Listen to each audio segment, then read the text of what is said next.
And today my guest is Dennis Morgeson. How you doing, Dennis? I'm good.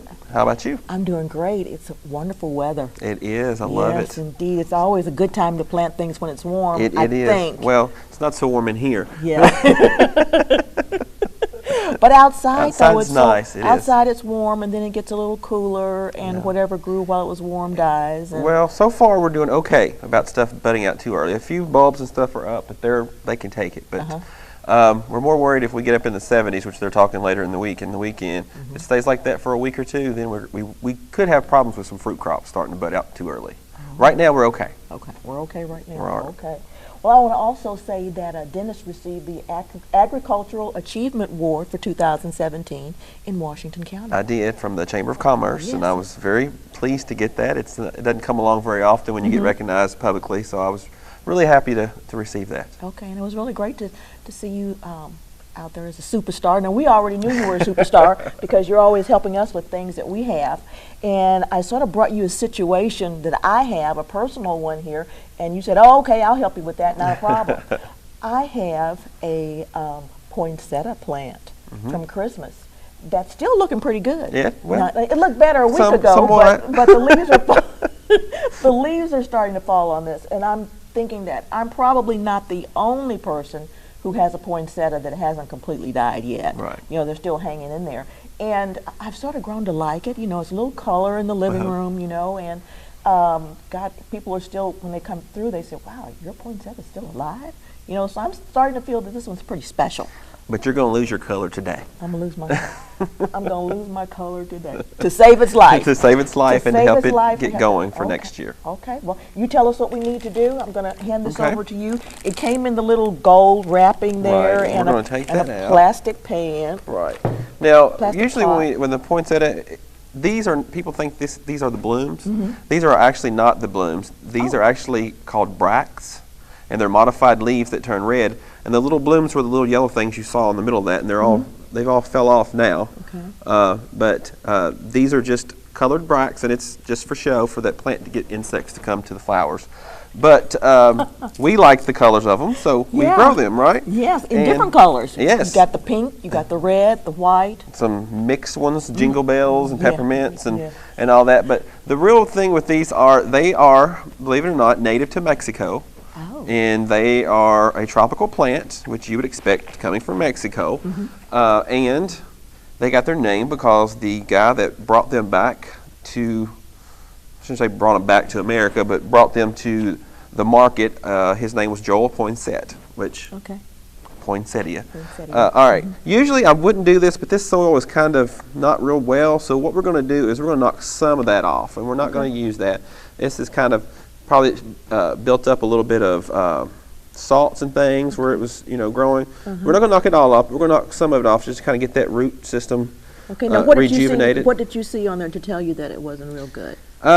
Well, usually with this stuff is if you look, it's mainly just bark. Yeah. And it's peat and bark, and it's general potting soil. But what people in nurseries do, because it's light and it holds water, and it's forgiving if they overwater. So that's good. And all we're going to put it back in is something very similar to that, which is, I tell people about this all the time, but this is just the tobacco soil mix that the farmers buy for the float trays.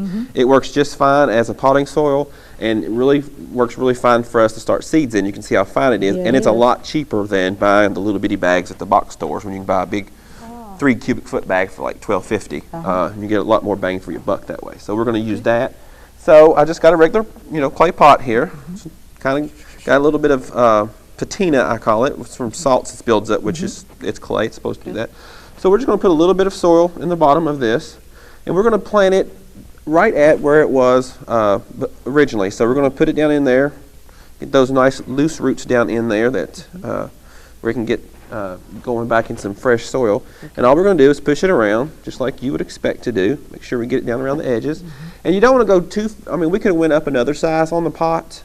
It's not, this pot's actually a little taller than this one, but if you're going to keep this in the house and make a house plant out of it, you want something that looks a little bit better than just a plastic pot. And you want to make sure that you get rid of this, because a lot of times you can overwater with this because the water sits in there. So you could save it till next year if you wanted to, but most of us are probably going to just Just dump chuck that. that. Yeah.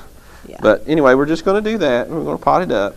And this plant in the house would like the sunniest window that you have. Okay. So the sunniest window, and you can even take these outdoors in the summer and then bring them back in the fall before it frosts. But you want to wait until the weather really starts to warm up, because these plants, like I said, are tropical, and frost will kill them. They grow into, they'll probably get even 10 feet tall in the tropics where they grow. Wow. And there's pictures if you want to look online and see these massive poinsettia tree shrubs in bloom.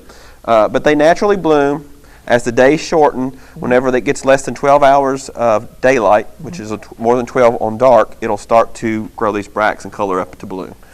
So the next step is, you're probably not going to want to watch this, but what we're going to do is we're going to trim it back a little bit, because you can see there's some little buds here starting to break. There's a few little leaves. Oh, yeah. And this plant's wanting to grow some leaves, because right now it's not being able to make any food. So we're just going to trim this back some, just wherever you feel comfortable trimming it to.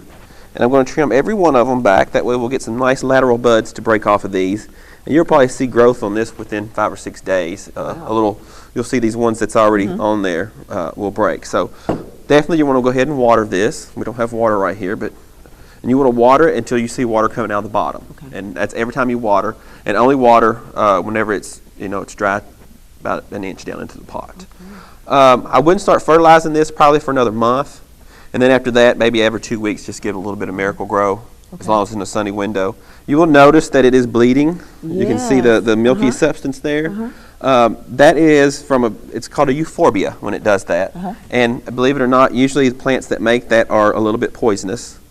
Poinsettia is a little bit poisonous, but I mean, you'd have to eat like a whole bunch of it. Yeah, like pounds of it. Nobody's going to. But like milkweed and some of the other plants we grow, they do that. Who won't put poinsettias in their house at Christmas time because they have cats. Right. A cat would have to eat more than a plant, and they might chew on a stem here and there, but I really wouldn't worry about it. If you have, they say they're really poisonous, then they came back and said they weren't, and now they're kind of poisonous. Some people can have a little bit of skin reaction to this milky substance, so this will dry. It'll stop bleeding here pretty soon, so that'll stop. But all that's going to do is help get some side growth. When can I expect this to bloom again with the red?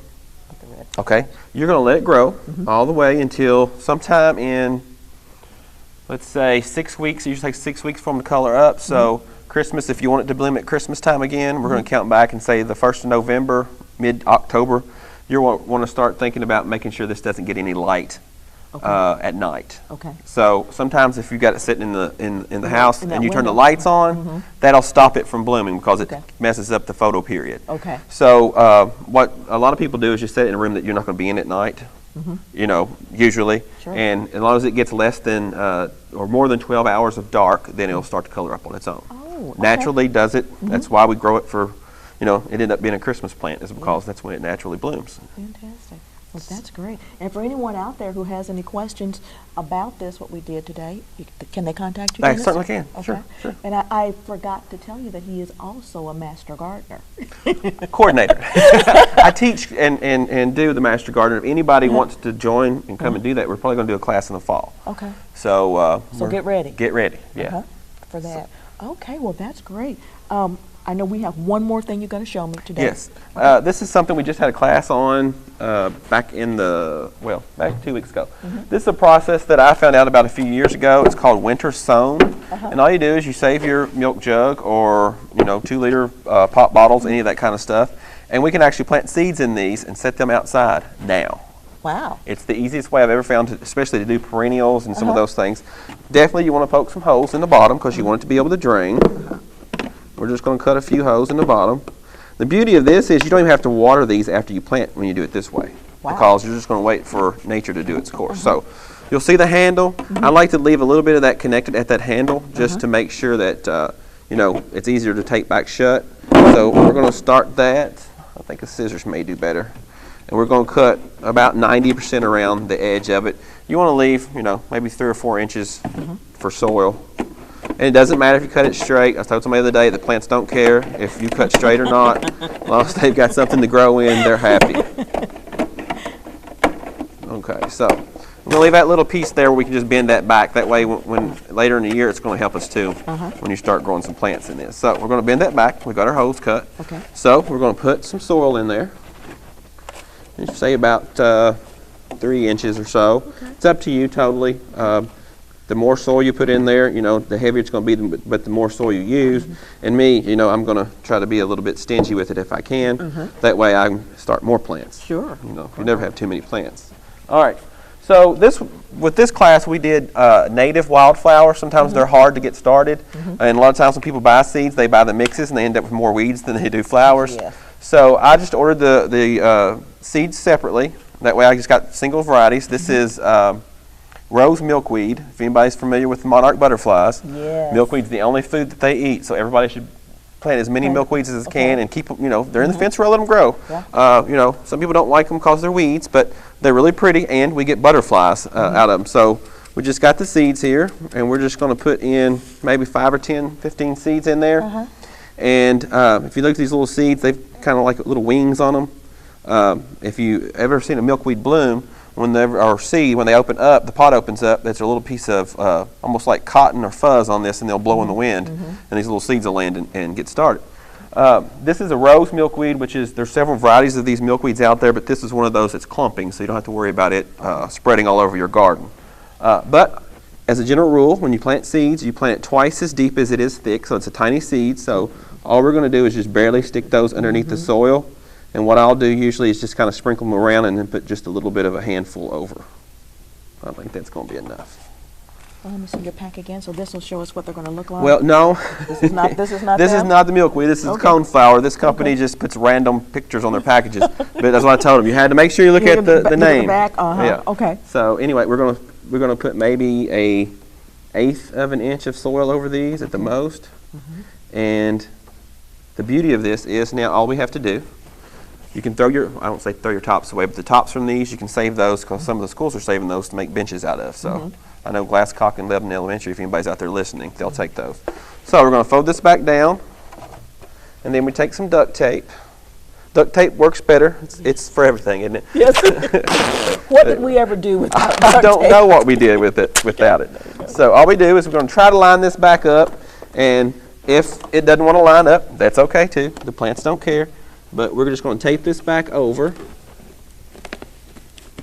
and make sure we get it all the way around, and then that's all we have to do. Now, I don't have a Sharpie with me, but you definitely want to write on the tape, or on the bottom is even better than the tape, what this is. You put rose milkweed.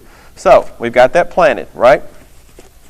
These perennials sometimes take months to germinate. If you've ever grown perennials from seed, they take a long time. That's why they're so expensive when we buy them to plant. Right. What you're going to do with this now is set it outside next to a building, south facing. Be sure you put them together where they don't blow away or something to hold them down. You can even put a little bit of gravel on the bottom of it. But believe it or not, that's all we have to do. You set it outside and walk away. Wow. I called it the other day. It's my kind of garden. Yeah, it's I don't know if you remember that commercial, set it and forget it, or whatever, some kind of cooking thing. You just set this and forget it. When it rains, it'll get water through this little hole right here. And then we'll check it back in maybe a month and see if we have germination, and then we'll start checking for water after that. But generally speaking, with the rain we get, these are good probably until the 1st of April when you have to really start checking to get water. I've had these out in, last 2 or 3 years, however many inches of snow we've had those years. 2 feet of snow, 20 inches, whatever, over top of these. And it didn't bother them? No, didn't bother them. The seeds are dormant. They're getting their dormancy requirement right now. Do I need to put the lid back on? No, you don't need the lid anymore. Don't need the lid anymore? Because you want the little bit of rain we get, snow, sleet, All that. whatever, to go in there. So these will be tough plants. Well, these plants are tough. These are yeah. native plants, but you can also do this with regular perennials, coneflowers, those things that, you know, even the new varieties. And you can also do it with tomatoes and peppers, but with tomatoes and peppers, you'd probably wait until April the 1st to plant in this way. Okay. But I've seen these plants be up. I've had foxglove and some other plants up 2 or 3 inches tall by mid-March, and that year we got down in the teens. I left them because that was the thing, to leave them. That's what it said. They were on the ground, and apparently this holds enough heat and with the ground that they were fine. They came right through it. So this is called winter sown. If anybody wants to look it up, I've got a PowerPoint I can send them, or going on the internet. There's all kinds of stuff on there, but you can grow just about anything you want this way. But for me, it takes a long time to get perennials and some native wildflowers started. This is the best and the easiest way. Yes. Set it and forget it gardening. That'll work for me. That's what, I mean, anybody can do this. This is easy. Okay. And if our viewers have questions, they can give you a call? Absolutely. They can call me at the Washington County Extension Office at 859-336-7741. And we're in Marion County right now, but you handle both counties at this time. Well, officially, I handle Washington officially, but we have people from all over, and we'll take everybody. Okay. I know that, right now we don't have an ag agent, so I call on Dave, and he calls on me, so we're okay. Okay. Yep. Fantastic. But- Well, listen, we appreciate you helping us today. And for those people out there who had poinsettia plants that survived the winter, Right. Christmas, the kids, January, New Year, The cat and the dog. the cat and the dog, and today being Valentine's Day, they survived Valentine's Day. Right, So right. This is what you do for them to So- keep them going. If you love your plant, we can expect you to bring this back at next Christmas in bloom, right? right? You certainly can expect that from me. Yes, Yes. with help from my friends. Yes. We can do it. We can do it. Absolutely. Yes, we can. Well, listen, thank you so much for helping us today. You're welcome. Again, I've been with Dennis Morgeson here, and I want to call you our master gardener, but master gardener instructor or coordinator. Agent for horticulture. Agent for horticulture education officially. They change our titles daily. Anyway, thank you, Dennis. You're welcome. We appreciate you being You're here. welcome.